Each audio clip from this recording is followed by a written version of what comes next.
Sveiki. Aš žinau, kad šita laida turbūt daugam nepatiks, kai kas manęs turbūt ir nesupras, bet aš tiesiog jaučiu pareigą apie tai pakalbėti. Tai mes pakalbėsime apie invazinius augalus. Ir iš tikrųjų tai Lietuvoje jau pasidarė gan nemaža problema. Čia iš tikrųjų dabar, kur mes matom, čia dar yra jų nedaug. Iš tikrųjų teko matyti ištisus plotus padengtus vien lubinais. Dabar tiesiog pakeliai pamatėm ir galvoju, bent jau tiek pafilmuosim. Tai nuo ko reikėtų pradėti? Aš iš tikrųjų nežinau, kodėl man šita tema yra tokia svarbi, tokia skaudi. Aš galvoju, kad dėl to, kad aš nuo vaikystės augau invazinių augalų apsupty. Ir tiesiog tėvai nusipirko sklypą, žemės sklypą, ir tas žemės sklypas buvo padengtas invaziniais augalais. Tuo metu aš dar nežinojau, ką tai reiškia, bet gana greitai išsiaiškinau. Tai buvo, pas mus augo invazinis Sosnovskio barštis ir augo gausialapis lubinas. Tai va, du šitie augalai pas mus augo. Ir praktiškai vien jie sudarė tą pievas ir paklotis. Iš tikrųjų, su jais kovoti nėra lengva. Ir tai supras tik tai žmogus, pas kurį auga invaziniai augalai. Su lubinais dar įmanoma kažkiek pakovoti juos nuolat nupjaunant, neleidžiant žydėti, po kurio laiko jie tada gali nunykti. Bet, kaip matot, vienas augalas, jisai turi tokią ilgą žvakę. Ir kiekvienas tas žiedukas, jisai užmezga krūvą sėklų. Ir paskui čia būna visas šitas vienas žiedukas nusėtas sėklomis. Ir pagalvokit, kiek ankštelėmis. Ir pažiūrėkit, kiek čia yra žiedukų ir pagalvokit, kiek šitie lubinai paleidžia sėklų. Tai va, čia pamastymui. O dabar pakalbėkim apie tai, kas yra invaziniai augalai, nes žmonės truputėlį, matau, kad nesupranta. Aš turiu tikrai teisę apie tai kalbėti, kadangi pati baigiau biologinės įvairovės magistrantūrą. Turiu teisę kalbėti ir dėl to, kad aš dalyvavau projekte Natura 2000 saugomų buveinių inventorizavime. Tikrai pravaikščiau nemažus plotus gamtos ir tikrai mačiau, ką gali padaryti invaziniai augalai. Labiausiai kalbu apie lubiną šiuo atveju. Tai turbūt reikėtų pradėti nuo to, kas yra invazinis augalas. Tai yra visų pirmiausia ne mūsų augalas, tai yra nelietuviškas augalas. Jis niekada čia negyveno, neaugo, jo nerasite natūraliai susiformavusiose gamtos buveinėse. Tai yra atvežtinis augalas. Ir kalbant konkrečiai apie gausialapį lubiną, tai yra iš Šiaurės Amerikos parneštas ne gamtos parneštas, tai yra parneštas visai iš kito žemyno į Lietuvą, į kitas aplinkinės šalis augalas, kuris čia tapo invaziniu.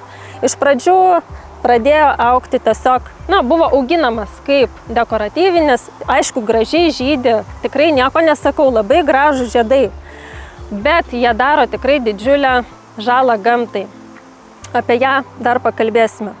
Taigi, jis parvyko visai iš kito žemyno, kadangi natūraliai gamta yra sudariusi barjerus, kad augalai negalėtų taip lengvai plisti, sakykime, ten iš Amerikos į Europą, yra vanduo, yra barjerai natūralūs, bet šiais laikais jie yra grubiai pažeidinėjami, žmonės parsiveža ir parsisiunčia sėklų iš įvairiausių pasaulio kampelių ir gamtai tai pridaro žalos. Atrodo gražu, bet jeigu pamatot, kad augalas pradeda nekontroliuojamai plisti ir jis užeina už jūsų darželio ribų, tai jau yra pirmas ženklas, kad tą augalą reikėtų pradėti riboti.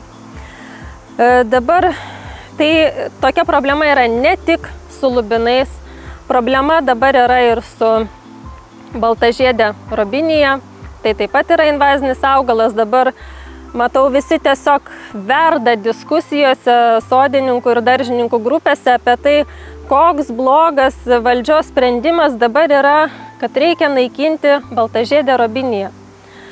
Aišku, jeigu žmogus važiuoja į gamtą tik tai pasikepti šašlykų, pasiklausyti muzikos, parūkyti, pagerti, jis nematys, kokią žalą gali padaryti gamtai invaziniai augalai. Jam viskas yra vienodai, gamta, viskas.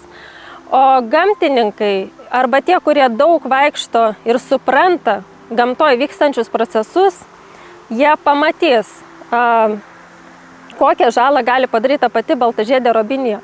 Mes su Vaidu kažkada buvom praeitais metais Pajūry ir aš tiesiog buvau, žinokit, šoke, kai mes ėjom natūraliais gamtos takais ir tiesiog aplinkui buvo pridygę pilna robinijų atžalų.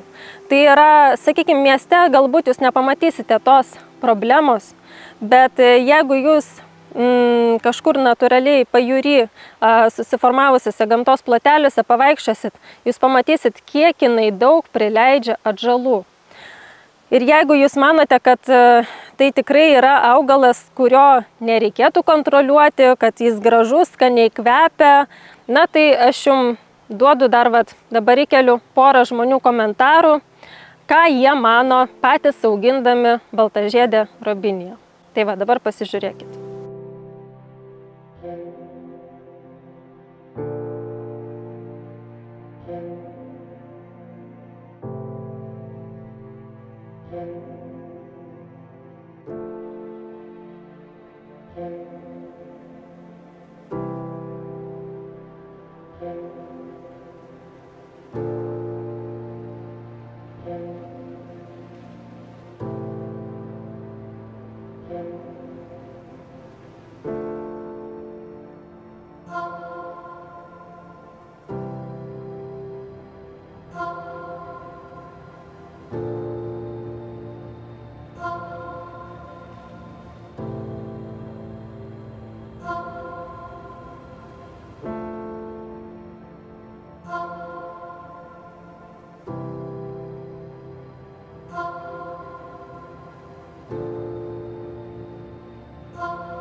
Pamatėte dabar, kokie yra žmonių atsiliepimai apie baltažiedę robiniją, galbūt kažkiek jūs įtikins bent jau nesodinti jos pas save.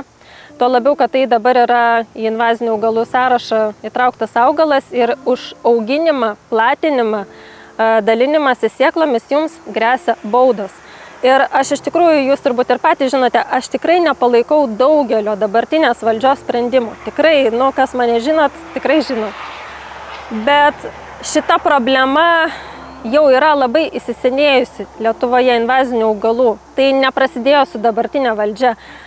Dabar jau yra gana toli paėjusi stadija, kai tie augalai tikrai yra labai stipriai išplitę ir sukontroliuoti darosi vis sunkiau. Tai yra tiesiog, aš pasakysiu, apsileidimas.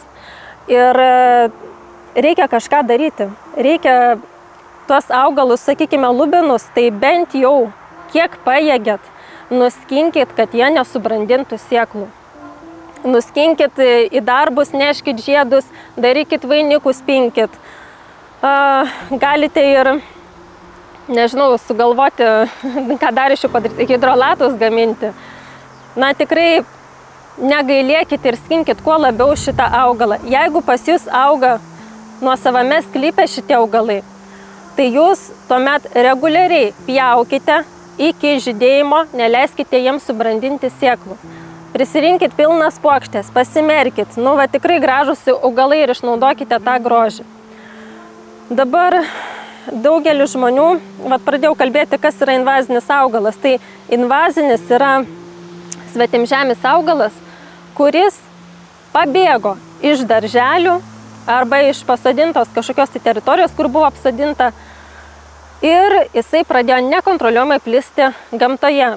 Natūralioje gamtoje. Kiti žmonės sako, na tai dabar čia jau reikia rauti ir bulves, nes jos invazinės, reikia rauti ir pomidorus, jau dabar čia viską raukim, naikinkim, nes čia jau visi invaziniai augalai. Ne.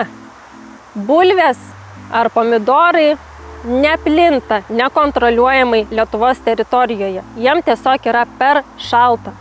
Ir tos augalus tikrai galite auginti, nes jie nėra grėsmė Lietuvos gamtai. Grėsmė yra tada, kai augalui yra palankios klimatinės sąlygos, jisai įsitvirtina ir pradeda plisti už pasodinimo ribų. Tai va tada atsiranda tikroji grėsmė, nes jūs jau nesukontroliuosit.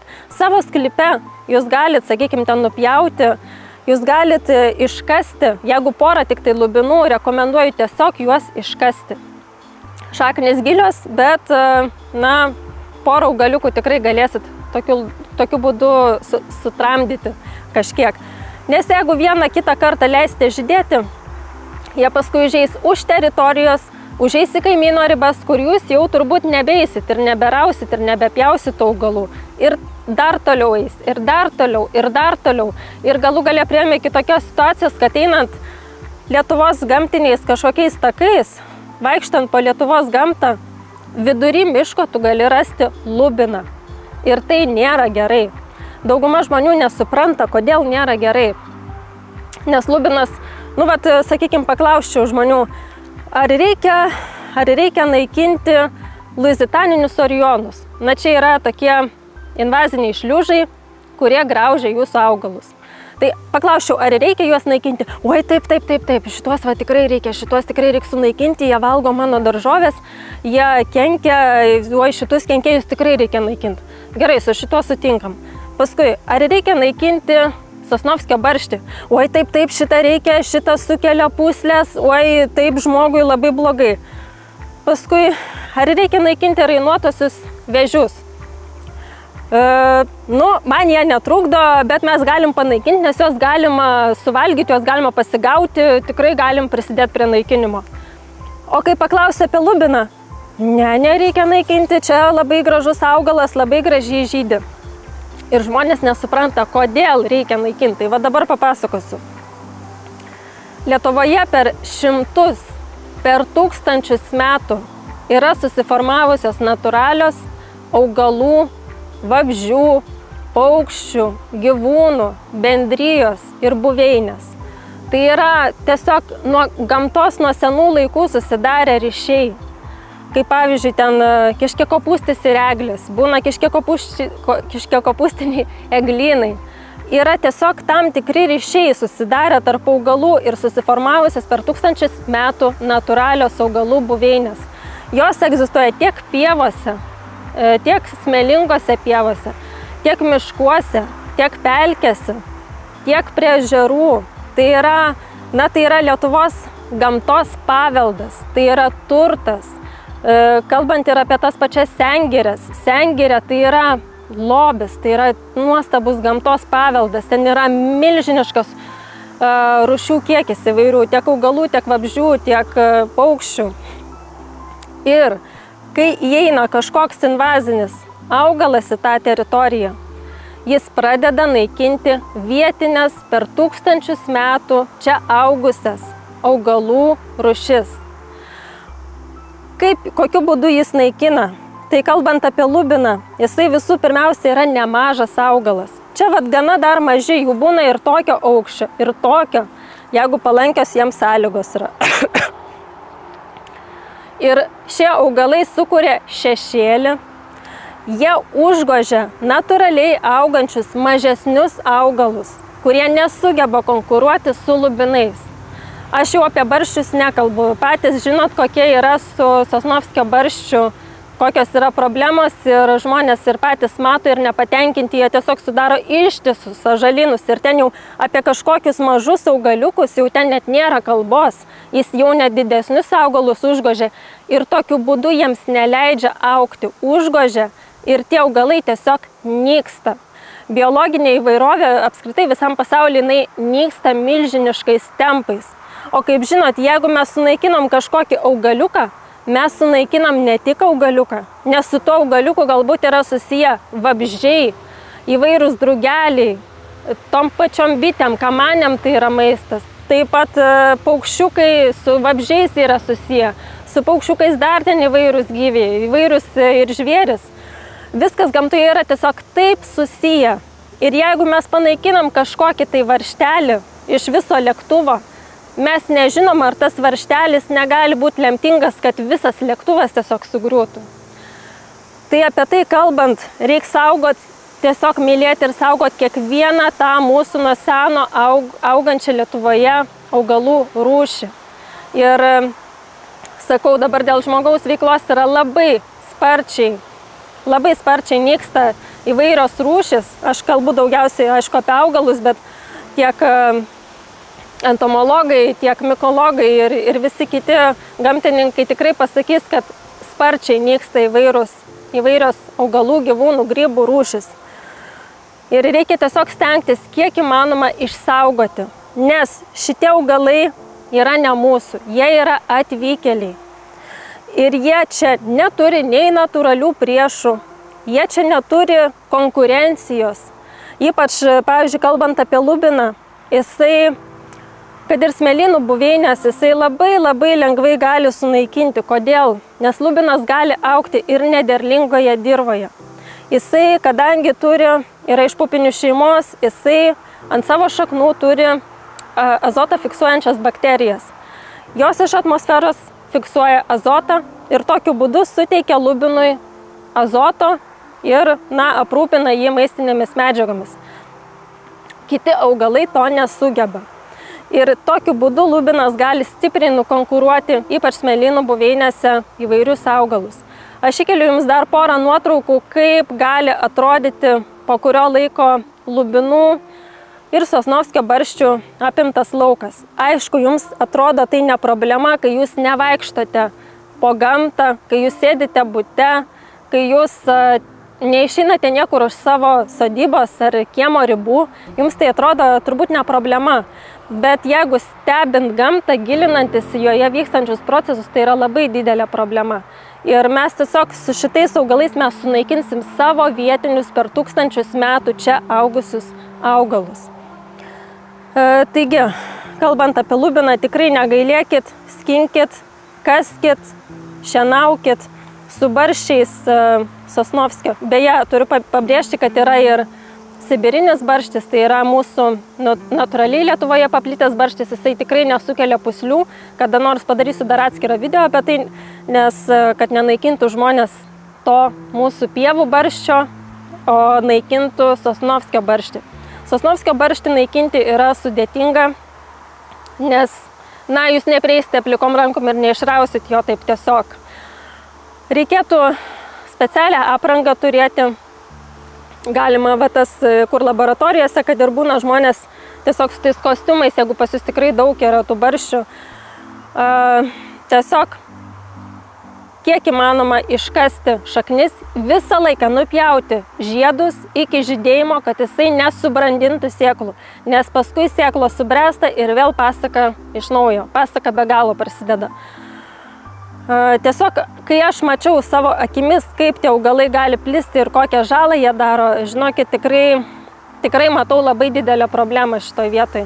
kiti galbūt nemato, nes, na, kitiem ir neįdomu, ir nesigilina, ir atrodo, nu, va, gražu, viskas čia puiku, bet kai pagalvoji, kad, na, tie augalai, jie yra svetimžemiai ir plus invaziniai.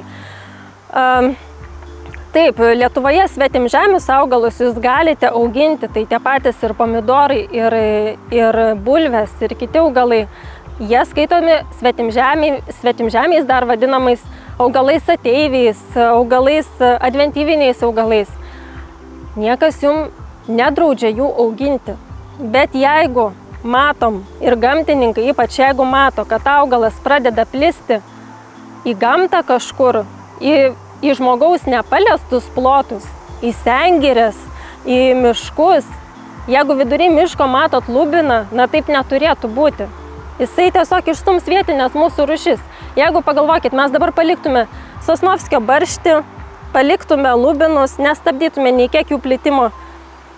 Kitus augalus yra ir sprigė, smulkiažiedė sprigė, bitinė sprigė, dar yra krūva kitų augalų, bet, na, tiesiog čia du tokie agresyviausi yra lubinas ir Sosnovskio barštis.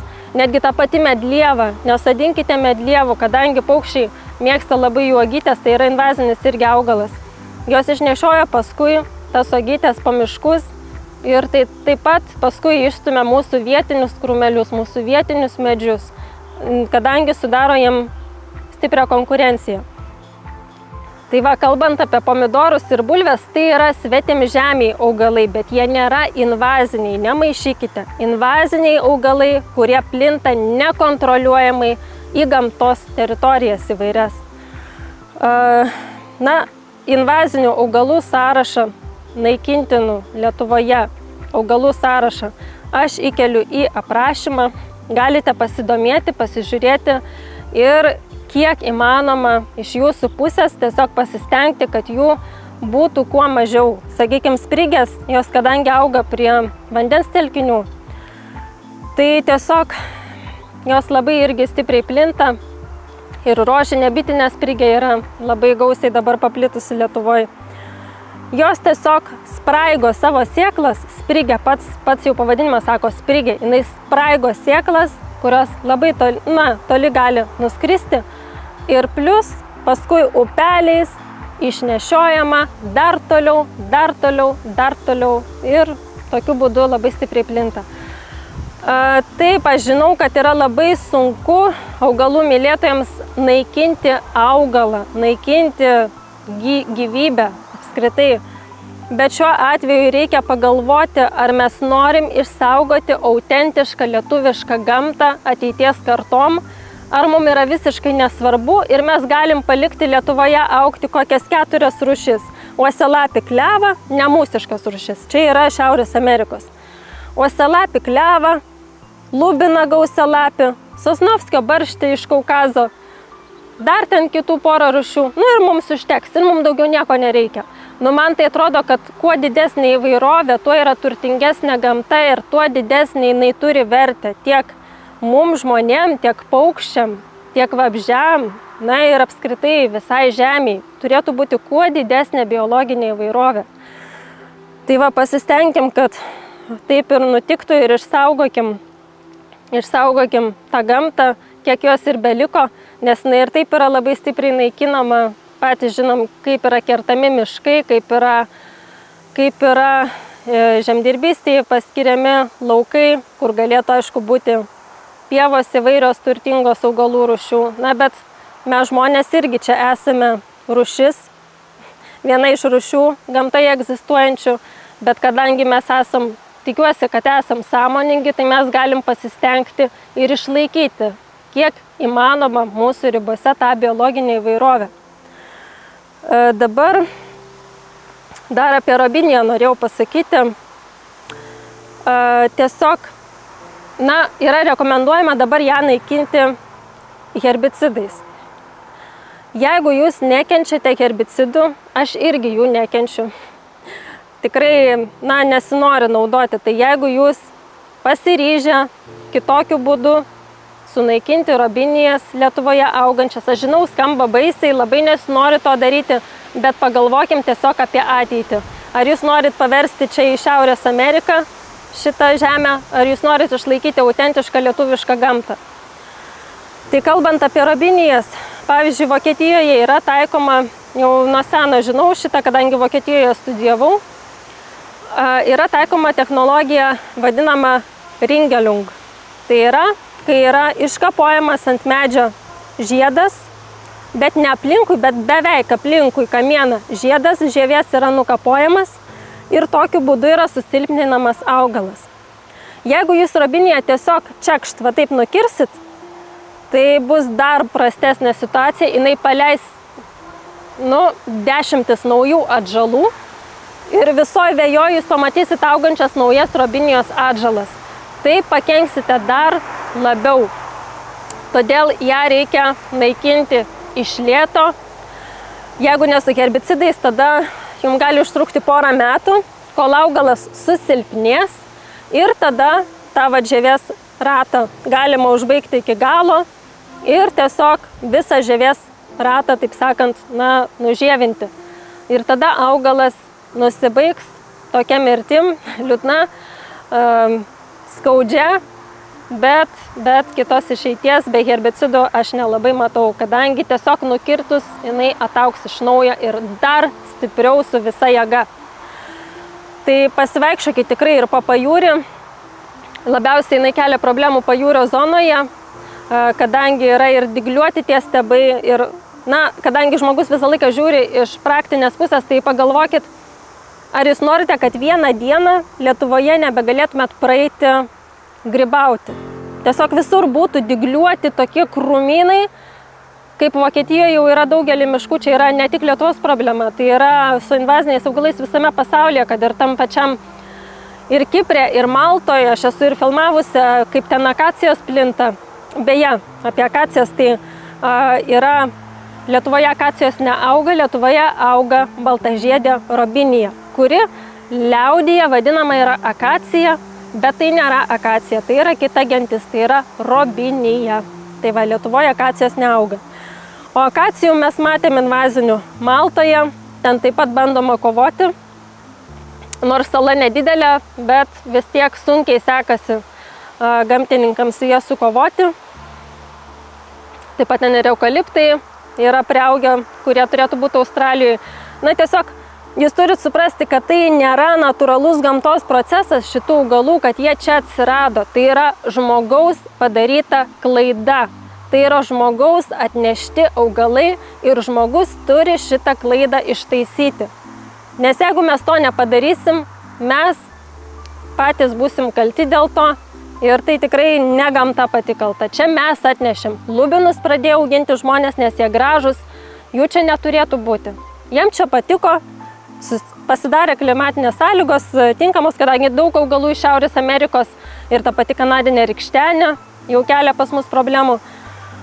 Jiems čia patinka, panašios klimatinės sąlygos, kenkėjų jiems čia praktiškai nėra. Vos porą kartų esu mačiusi ant lubino amarą, ant gausialapio lubino. Labai apsidžiaugiau, bet didelės žalos jiems nepadarė. O kaip yra natūraliai gamtoje? Jeigu kažkas pradeda plisti per daug, tada iš karto, kaip pasakyti, vyksta homeostazė savotiška ir ateina kažkokie tai kenkėjai, kurie sunaikina tą didžiulę monopopuliaciją tokių augalų. Kadangi čia natūralių priešų nėra lubinų, natūralius priešus jie turi Šiaurės Amerikoje, jie ten turi kitus augalus, kurie lubinus užgožia. Čia pas mus, jiems tiesiog yra laisvė bujoti, jie neturi čia praktiškai natūralių priešų. Tai vieninteliai, kas gali juos sukontroliuoti, tai yra mes, žmonės. Kaip ir sakiau, tai mūsų klaida ir mes šitą klaidą turim ištaisyti. Tai va, daug aš čia prikalbėjau apie invazinius augalus. Kaip sakau, apraše aš jums dar įkeliu nuorodą į invazinių augalų sąrašą Lietuvos. Pasižiūrėkit, pasiskaitinėkit ir tai tikrai nėra dar vienas kvailas valdžios sprendimas. Tai yra tikrai, sakyčiau, adekvatus sprendimas tiek su robinija, tiek su lubinu, tiek su sosnovskio barščiu ir kitais dalykais. Reikia tiesiog stabdyti tą invazinių augalų plitimą, kad jie nepridarytų mūsų gamtai žalos. Kad neliktų vien monokultūros, vien lubinų laukai be kitų augalų. Tai va, kad taip neatsitiktų, išsaugokim gamtą ir kviečiu jūs skinti lubinus drąsiai, pasimerkti į puokštės, pasimerkti darbuose, daryti vainikus, tikrai va gražūs augalai. Ir turbūt šiam kartui būtų tiek toks liūdnokas, piktokas video, sakau, gali kai kam nepatikti, kai kas gali nesuprasti, bet tiesiog pasitikėkit tai žmonėm, kurie jau dirba toje srityje, kurie studijavo tą sritį, kurie tikrai yra įsigilinę, domisi gamtoje vykstančiais procesais ir supranta, kokią žalą šie augalai gali padaryti. Tai va, šiam kartui būtų tiek ir kviečiu pasidalinti šiuo video su visais, kad ir kiti žmonės suprastų, kodėl reikia tai daryti, kodėl reikia stabdyti šiuos augalus. Pasidalinkite, taip pat, kam patiko, spauskite patinka. Šį kartą leidžiu spausti ir nepatinka, išreikšti savo poziciją, jeigu norite. Pakomentuokite, kaip jūs kovojate su šiais augalais. Na ir kam patinka mano veikla, kas norite, kad ir toliau kurčiau vaizdo įrašus, kviečiu paremti mane ir Patreone, nuoroda yra aprašyme. Ten taip pat gausite straipsnius apie augalus, apie gamtą, to, ko aš nekalbu per šiuos video. Tai va, šiam kartui būtų tiek. Iki.